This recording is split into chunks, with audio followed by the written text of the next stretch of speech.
Hi అండి రాహుల్ గారు. Hi అండి. రోజా గారు మళ్ళీ రోడ్డు ఎక్కారు, రోత పుట్టిస్తున్నారు అని చెప్పి జనాలు అంటున్నారు. అసలు ఏం జరిగింది? రోజా గారు రోడ్డు ఎక్కాల్సిన అవసరం ఏంటి? ఆమెను మళ్ళీ నెటిజన్స్ ట్రోల్ చేయాల్సిన అవసరం ఏంటి? ఏంటి ఆ మధ్య ఏం జరిగింది? నెటిజన్స్ ఇవన్నీ పక్కన పెడితే అసలు ఇష్యూలో చెప్తానండి ముందు నేను. ఓకే. తిరుమలలో గోశాలలో 100 ఆవులు చనిపోయాయి అని చెప్పి భూమన కరుణాకర్ రెడ్డి గారు టీడీపీ గవర్నమెంట్ మీద కంప్లైంట్ చేశారు.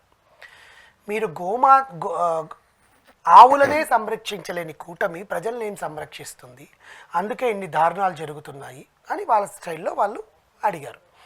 దానికి టీడీపీ నేతలు ఏం చేశారు, నాన్న నువ్వు ఇట్లా ఆరోపణ చేసావు కదమ్మా, ఒకసారి రా, పర్మిషన్ ఇస్తాం, మాతో పాటు రా, నీతో పాటు పోలీసులు వస్తారు, నీతో పాటు బందోబస్తుని పెడతాము, నిన్నేమి ఇబ్బంది పెట్టము, నీ ఫోన్లో నువ్వు కెమెరాతో అంతా చిత్రీకరించి ప్రజలకు నువ్వే చూపిద్దువు రా అని చెప్పి పిలుపునిచ్చారు. సరే అని ఈయనేం చేయాలి, ఆయన ఒక్కడే రావాలి. ఏం చేస్తారు, ఆయన ఏం చేయలేరు కదా. ఆయన ఒక్కడే రాకుండా ఆయనతో పాటు అనుచరులను ఒక 15 మందిని తీసుకొని వెళ్దాం అనుకున్నాడు. కార్యకర్తలని, రోజా గారిని, ఇంకెవరినో అని. వీళ్ళకి టీడీపీ వాళ్ళకి అర్థమైపోయింది, వాళ్ళు పైకి వెళ్ళి రచ్చ చేస్తారు. ముఖ్యంగా ఏంటంటే వాళ్ళ తప్పుని వాళ్ళు కవర్ చేసుకోవడానికి చేసిన ఆరోపణ ఇది. భూమన కరుణాకర్ రెడ్డి గారు చెప్పింది ఏంటి, బేసికల్గా ఎప్పుడో ఈవో గారు 43 ఆవుల్ని చనిపోతున్నాయి అని చెప్పారు. అంటే ఆవులు వయసు రీత్యా చనిపో ఉండొచ్చు. మీరు అంటే 2019 నుంచి 2024 వరకు గో సంరక్షణ ఎక్కడ జరిగిందండి? తిరుమలలో ఎవరు వెళ్ళి చూసుకున్నారు గో సంరక్షణకి? జగన్మోహన్ రెడ్డి గారు ఏనాడైనా సతీ సమేతంగా తిరుమలకు వెళ్ళి సాలకట్ల బ్రహ్మోత్సవాల్లో ఎప్పుడైనా బట్టలు ఇచ్చారా? ఆయన సెట్ వేసుకున్నాడు, తర్వాత విషయం. బ్రహ్మోత్సవాలు ఆయన ఇంట్లో చేసుకున్నాడు, అందుకే ఇప్పుడు ఉన్నాడు ఇక్కడ. ఏ దేవుడితో అయితే నువ్వు పెట్టుకోకూడదని మాట్లాడారో కొంతమంది, చెప్తాను దాని గురించి. సో నువ్వు గో సంరక్షణ చూసుకోలేని మీరు మీ హయాంలో కల్తీ మందులు, అది తినే గడ్డి కూడా కల్తీయేనండి, దానికి వేసే ఉలవలు కూడా కల్తీయే. నీళ్లు ఆ కెనాల్ లాగా ఉంటుందండి, వాటి తాగడానికి, ఆవులు తాగడానికి కెనాల్, ఆ నీళ్ళంతా ఎప్పుడు పాచి పట్టిపోయి ఉంటుంది. దాన్ని ఏనాడైనా క్లీన్ చేయించారా? ఆవులకి కనీసం మంచినీళ్ళ, నువ్వైనా రోజు బిస్లరీ బాటిల్లో తాగుతారే మనము వాటికి నీళ్లు. తిరుమల శ్రీ వెంకటేశ్వర స్వామి దేవస్థానంలో ఉండే గోవులకి స్థితి పట్టిందంటే మీ ప్రభుత్వం వలన కాదు. మీరిప్పుడు వచ్చి 43 గోవులు ఆయన చనిపోయారని చెప్తుంటే మీరిచ్చిన కల్తీ మందుల వల్లే అవి చనిపోయినాయి అని మేము కూడా అంటాం. దానికి ఏం చేస్తారు మీరు?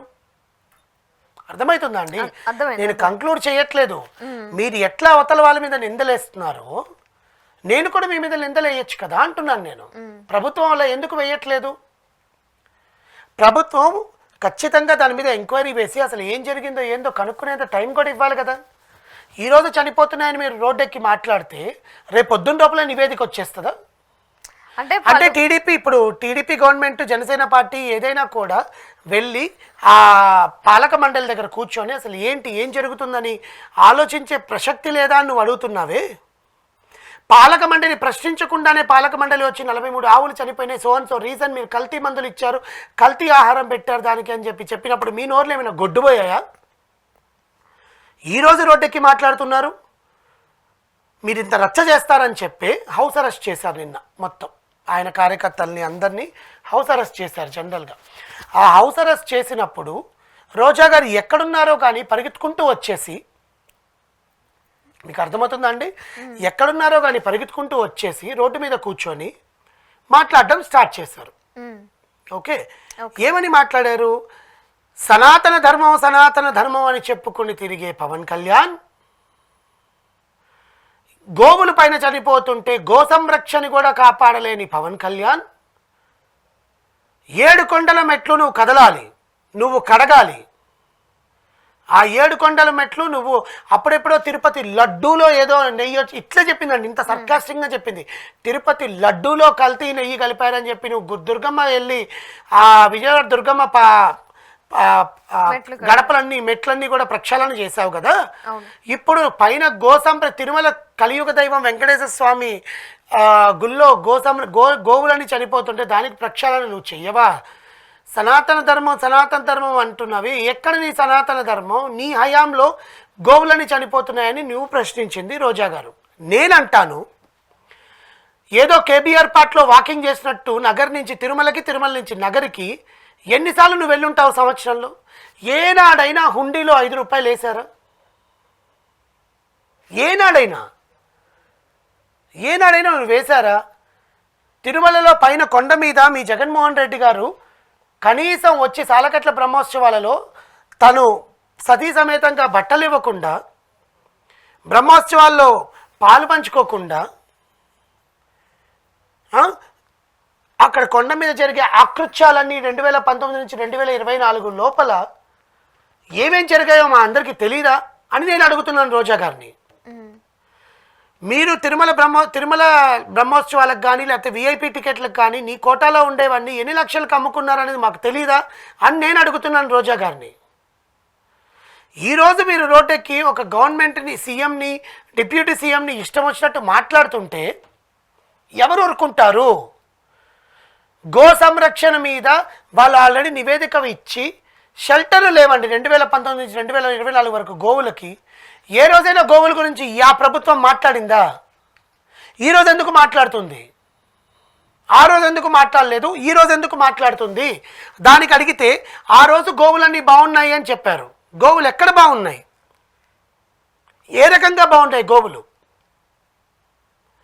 మీరు వచ్చి ఇప్పుడు ఇష్టం వచ్చినట్టు మాట్లాడుతుంటే టీడీపీ గవర్నమెంట్ కానీ కూటమి ప్రభుత్వం కానీ మీరు తానా అంటే తందనానాలా?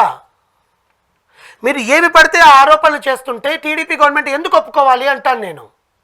రోడ్డు మీద పడుకొని నిరసన చేసేంత తప్పు మీరు చేశారు కాబట్టి పడుకున్నారు. గవర్నమెంట్ మీకు పర్మిషన్ ఇస్తానండి, మీరు ఒక్కడే రండి, మీరు ఆ లోపలికి రండి, చూడండి, వీడియోలు తీసుకోండి అన్నీ చెప్పారు. మళ్ళీ నువ్వు వచ్చి అందరికీ పర్మిషన్ ఇస్తే మాకు పైన అన్యాయం జరిగితే అని ప్రశ్నిస్తున్నావు. మళ్ళీ ఇంకొకసారి మాట మార్చింది, ఆయన ఒక్కడనే పంపిస్తామని ఎందుకు హౌస్ అరెస్ట్ చేశారు అని. ఆయన ఒక్కడనే వస్తానంటే ఎప్పుడో పంపించుండే వాళ్ళం కదా. మీరు ఇంత రచ్చ చేసుకుంది మీరు ఇంత రచ్చ చేసుకున్నారు. అంటే ప్రతిపక్షంలో ఉన్న ప్రశ్నించాలి అని చెప్పి రచ్చ చేస్తున్నట్లు. ప్రతిపక్షంలో ఉన్నాము ప్రశ్నించాలని కాదండి, ఏదో ఒక దాంట్లో మేము లైమ్ లైట్లోకి రావాలి, మా జగనన్న రావాలి.